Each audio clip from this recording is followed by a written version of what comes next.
I'm always present in the work. There is the self-portrait where I'm using my body and the black velvets as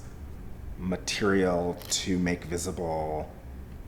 the traces on the mirror's surface, which are of, fingerprints and smudges as I'm arranging material on the surface, or prints of that friends' bodies have left behind. The mirror's surface, I've never wanted it to be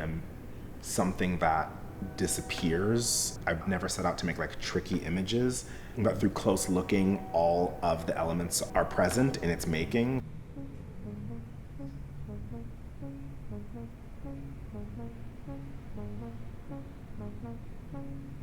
This is where the Darkroom projects and a lot of the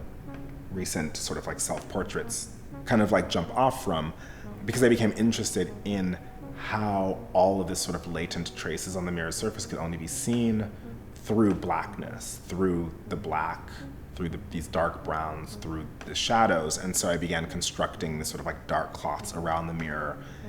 and placing the camera inside of it to be able to photograph its surface, and then thinking about extending from that, where the history of the dark cloth to photography and what it makes visible, and then thinking about the dark room and that overlap in language between photography and also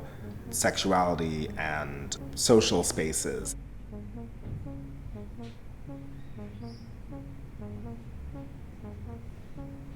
None of the work has been about defining or sort of visualizing through images an identity that could be applied, or a label that could be applied. But it is about, in my attempt, I would say, to situate queerness and blackness as starting points for having to look at photography from the ground up. That I'm interested in making work that hopefully addresses those gaps.